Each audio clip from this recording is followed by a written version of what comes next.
Magandang araw mga kabalay. Papakita ko sa inyo ngayon yung unit ng Honda Wave Alpha at ang bagong labas na Honda Wave RSX 110 Fi. Ayan po. Actually, ang gamit ko dyan ng 5 years na ay yung Honda Alpha CX 110 carb type na 2018 model. So yan ang gamit kong service ng 5 years at wala akong naging problema dyan. Fuel efficient din siya at yung low maintenance, kaya good as new pa rin yan. Pero kailangan ko na siyang bitawan dahil may nakita nga akong RXS Wave na 2023 model na nakita ko sa Motor Trade. So ayun, kailangan ko nang bitawan si Alpha para makakuha ng unit ng RSX Wave na Fi. So ayan po, kino-compare ko sila, yung kanilang design, aerodynamic na ang design ng RSX at maganda na yung kanyang body at fit siya, maliit siya, kumbaga payat, pero yung design niya is na rin, modern design na rin siya. Pero yung kanyang dash ay analog pa rin, pero maganda naman ang design. Kaya yung kanyang body, ang kanyang cover seat, at yan, buo na yung kanyang ilaw sa likod at may plaka na rin siya. So na-avail ko to ng cash na halagang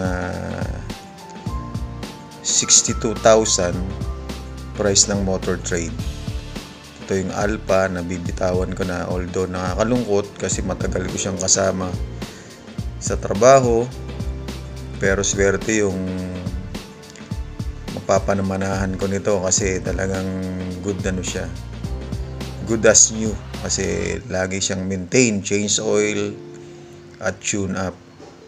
So carb type siya pero malakas sumatak yan, matipid din, kaya efficient and convenient din gamitin tong si Alpha. At yun nga, makinis pa rin yung body niya at tinakbo niya is 23,000 odometer lang. So ayan, bibitawan ko na siya dahil mahirap naman, dalawa motor mo, isa lang naman ang gagamitin mo, tsaka mahirap ma-stock sa garahe kasi baka masira lang ng mga hayop, may mga pusa, aso pa naman sa garahe. So ito si RSX ngayon ang aking service, matte black na parang gray siya, at yan ang decals niya, spoke type, at may chain cover na rin para hindi kalawangin o marumihan yung kadena niya. Yan yung kanyang design. Decals niya maganda rin. So kaya nagustuhan ko yung forma nito. Medyo mas mataas siya ng konti sa Alpha at magandang isingit-singit sa kalsada dahil magaang yung manibela niya, ay easy to maneuver sa Fi. Tapos halogen na rin ang kanyang bulb, kaya maliwanag pero naka-automatic on siya. Tapos yung kanyang ilaw, ayan, may forma na rin yung ilaw niyan sa harapan, yung kanyang signal light. Glossy yung kanyang harapan, glossy silver. Ayan yung kanyang fender lights, no? Tapos ayan yung gilid, no? Talagang modern yung kanyang forma. Yung looks niya ay maganda na. So spoke type, drum brake nga lang siya, pero okay naman, malakas naman kumapit yung kanyang brake, sakto lang. Kasi yung price ng disc brake sa Motor Trade is umaabot ng 69,000. Kaya dito muna tayo sa affordable na maganda rin naman ang Duxen. Kaya sa forma ng RSX 110 Fi, sulit kumbaga yung forma niya. At fuel efficient to, 68 km per liter. Kaya naman mas maganda siyang gamitin at nasubukan ko na, mabilis talaga ito, ang bagong RSX Wave Fi.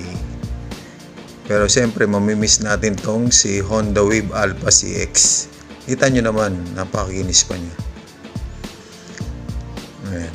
Kaya swerte rin po yung makakakuha nito. Ayan, alagang-alaga po natin yan, si Honda Wave Alpha. For almost 5 years. Wala akong naging problema dyan. All stock. Kaya goodbye na kay Alpha CX at welcome kay RSX Wave 110 Fi. So kayo na po yung mag-comment kung ano yung inyong magugustuhan sa bagong motor na to ng Honda.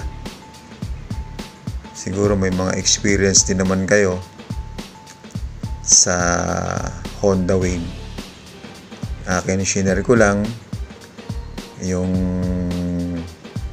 aking nagamit ng matagal. Kaya goodbye kay Alpha at hello kay RSX. So salamat po.